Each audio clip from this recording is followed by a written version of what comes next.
Selamat pagi semuanya, kembali lagi di channel gua dan Fotologi.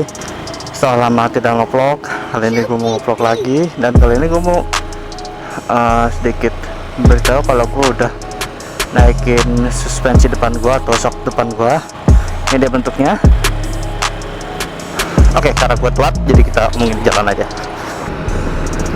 Jadi udah hampir dari 2 minggu gua naikin subbreaker motor gua kemarin sih belum gak sempet unboxing ya, karena emang 2 minggu kemarin tuh gua lagi ribut sibuk-sibuknya buat ujian akhir semester sama bikin laporan. Jadi ketika barang datang gua langsung bongkar aja, gak sempet bikin unboxing. Jadi gue ninggiin subbreaker gue itu pakai sulingan subbreaker drat gitu kan, setinggi 6 cm. Bentuknya tuh kayak gini. Nah, gue beli sulingannya itu harganya tuh 100.000. Kenapa gue beraniin ninggiin? Emang sih karena gue pengen ninggiin shock depan. Karena gue pakai underbone, jadi otomatis kaki gue ke belakang dan badan gue agak nunduk. Nah, karena nunduk itulah gue terkadang kalau jalan jauh tuh pegel gitu, dan gue pengen kayak ngebalikin lagi posisinya itu jadi tegak gitu. Makanya gue pakai peninggi shock depan ini.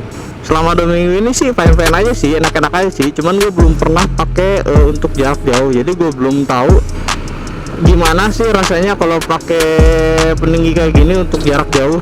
Gue baca dulu kan sebelum gue naikin subbreaker depan ini. Gue baca dulu dari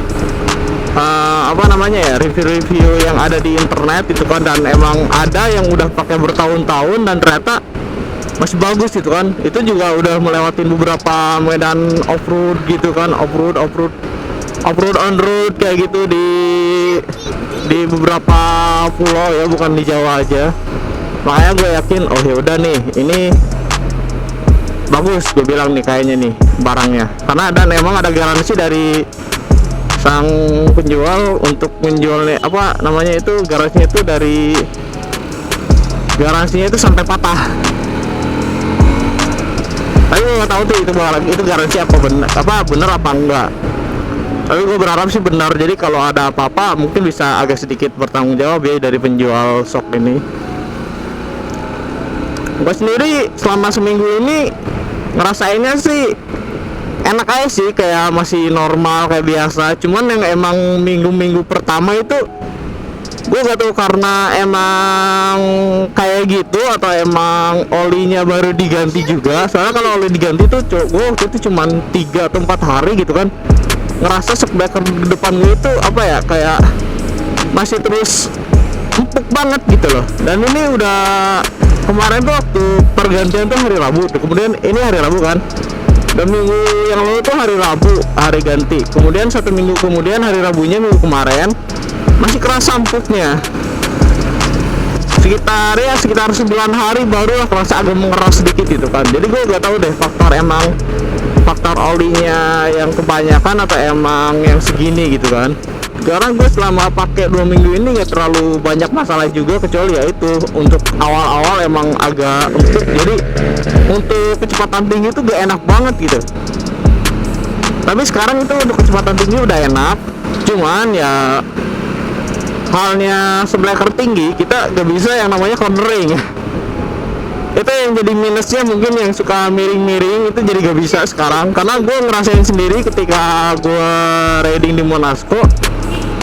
Waktu itu lewat Monasco, gue coba untuk sedikit cornering kiri atau kanan gitu, dan ternyata hasilnya susah gitu. Gak kayak dulu gue bisa agak miring-miring dikit. Sekarang tuh rasanya itu ban depan gue tuh kayak gak mau dimiringin gitu loh. Gak bisa untuk diajak miring ya. Itu emang karena mungkin faktor ini sih subbreakernya yang depan tinggi, yang belakang normal gitu. Jadi agak kurang sedikit enak gitu.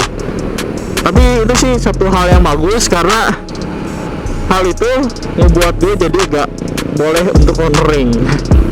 Karena gue kemarin gak sempet unboxing, tapi gue kemarin sempet bikin video ketika waktu pemasangan shock ini. Jadi buat yang penasaran gimana cara pasang shocknya, nah ini videonya silahkan dilihat.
Jadi seperti itulah pemasangan shockbreaker depan menggunakan peninggi.